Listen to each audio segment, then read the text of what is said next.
차 안에서 찍어 보겠습니다. 제가 따로 찍을 시간이 없어서 차 안에서도 이렇게 한번 동영상을 찍기로 하였습니다. 오늘은 화폐상 습진에 대해서 알아볼까 합니다. 화폐상 습진은 영양요법으로 가장 치료가 잘 되는 질환인데, 물론 비용이 많이 들고 시간이 오래 걸리지만 그래도 가장 확실하게 치료를 할 수 있는 방법은 영양요법 뿐이라고 말씀을 드릴 수가 있습니다. 화폐상 습진 같은 경우에는 정확한 원인이 있습니다. 일반 아토피 피부염이나 여러가지 다른 피부염의 경우에는 아주 복합적인 원인이 있고 사람마다 또 다른 원인이 많이 존재를 하기 때문에 치료가 쉽지 않은 반면에 화폐상 습진은 그 원인이 명확하기 때문에 치료가 상대적으로 쉽다고 말씀드릴 수 있습니다. 화폐상 습진의 가장 큰 원인은 교감신경의 항진입니다. 우리 몸은 어떤 질환이든 간에 사실 자율신경 균형이 깨져서 생기는 것이 맞는데, 특히 화폐상 습진은 교감신경이 극도로 항진됐을 때 생기는 질환이라 그 부분만 잘 교정을 해주시면, 말처럼 쉽지는 않지만 그 부분을 교정을 잘 해주시면 최대 6개월 집중 치료를 하시고 그 이후에 줄여가면서 1년 치료를 하시면 완치를 할 수 있는 질환이라고 할 수 있습니다. 물론 개인차가 있어서 교감신경 항진이 극도로 심하신 분들은 그 이상 시간이 더 걸릴 수는 있지만 치료가 불가능하지는 않습니다.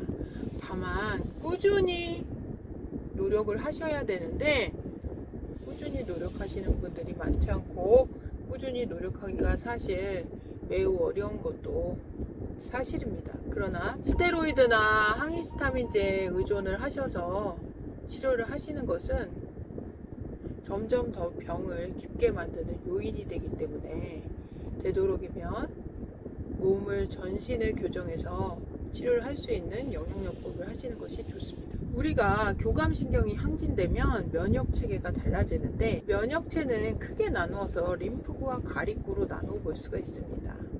그런데 화폐상 습진 같은 경우에는 극도의 가립구에 의한 염증이라고 볼 수가 있습니다. 이렇게 동그란 모양으로 생기고 테두리가 명확하며 화상을 입은 것 같은 그런 형태를 보이는데, 가립구 속에 있는 활성산소가 피부를 불로 지진 것처럼 가립구 속의 활성산소가 염산, 황산과 같은 그런 식의 그 세포 손상을 유발하기 때문에 화폐상 습진은 부위가 작아도 굉장히 그 깊이가 깊다고 할 수가 있습니다. 이렇게 원뿔 모양으로 염증이 생기는 건데, 그 원뿔 모양 안에는 가립구들이 많이 모여 있다고 할 수가 있습니다. 이것은 위궤양, 십이지장 궤양도 같은 원리로 생기는 질환인데,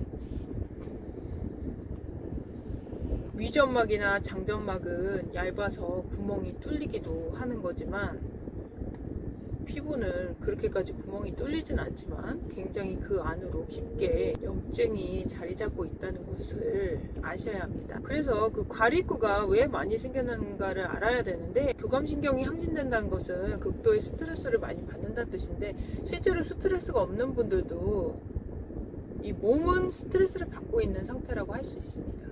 그럼 교감신경이 왜 항진되는지를 아셔야 되는데, 교감신경이 흥분되는 가장 큰 원인은 산소 부족 때, 몸속에서 산소 운반이 제대로 안 될 때 교감신경이 항진이 되는데, 그 이유는 산소가 공급이 안 되면 혈관을 수축을 해서라도 산소를 보내려고 하는데, 혈관을 수축시키는 것은 교감신경이 항진됐을 때이기 때문에 산소 공급이 제대로 안 될 때 우리가 교감신경이 많이 항진이 된다고 볼 수 있습니다.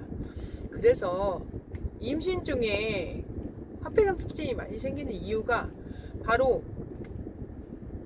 아기에게 산소 공급을 원활하게 하기 위해서 엄마에게는 더욱더 심한 혈부족이 나타나기 때문입니다.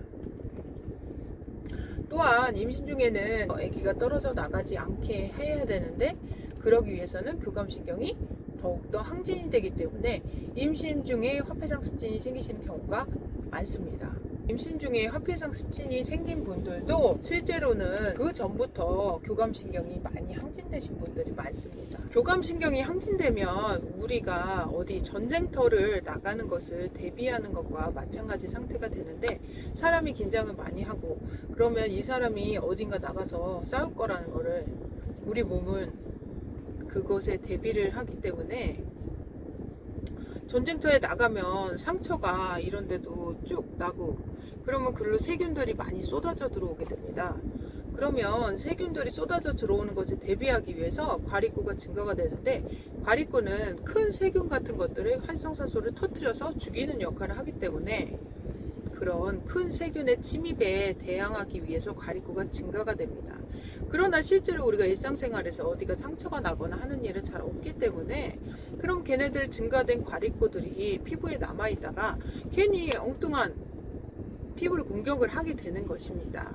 물론 그게 그냥 아무것도 없는데 공격을 하는 것은 아니고, 우리 몸속에 생기는 대사산물들을 처리하는 게 면역체들의 또 하나의 역할이기도 하기 때문에, 외부에서 들어온 물질도 처리를 하지만 몸속에 생기는 독소나 대사산물도 처리를 해주는 역할을 하는데, 원래는 큰 해가 없는 림프구들이 그 활동을 해야 되지만 교감신경이 항진되면 림프구들은 저하가 되고 과립구들은 증가가 되어 있는 상태이기 때문에 림프구들의 활동이 억제가 되게 됩니다. 그러면 상대적으로 과립구들이 그 활동을 하게 돼서, 말하자면 벌레 하나 죽이려고 화염 방사기를 가동하는 것과 마찬가지 상태가 됩니다. 빈대 잡으려다가 초가상간 태운다는 것이 바로 이런 화폐상 습진의 모습이라고 할 수가 있습니다. 그래서 화폐상 습진을 근본적으로 치료하기 위해서는 과립구를 줄이는 것이 필요하고, 림프구를 상대적으로 더 활성화시켜서 몸속에 있는 노폐물을 빠르게 제거할 수 있도록 해주는 것이 필요한데, 그러기 위해서는 자율신경 균형을 맞춰줘야 합니다. 가장 크게 자율신경 균형을 교정해 줄 수 있는 방법은 혈 부족을 해소하는 천연철을 복용을 하셔서 몸속의 산소 운반을 원활히 해주고, 교감신경이 항진이 되었다는 것은 이미 순환도 되지 않고 혈관이 많이 수축되어 있고 심장에도 열이 많이 뜨고 간에도 열이 많이 뜬 상태입니다. 그래서 간 기능이 떨어지고 몸속에 생기는 대사산물을 제대로 처리를 해주지 못해서 몸속에 많은 독소나 노폐물이 쌓여있는 상태이기 때문에, 그런 것들을 제거하기 위해서 간 기능 개선제를 드셔야 되고, 그리고 이 몸이 긴장 상태에 있는 교감신경 항진을 해소시켜 줄 수 있는 부교감신경 활성화시켜주는 천연성분의 약들을 드시게 됩니다. 이런 약들을 드시면서 생활습관이나 식습관 같은 것도 같이 교정을 해주셔야 되는데,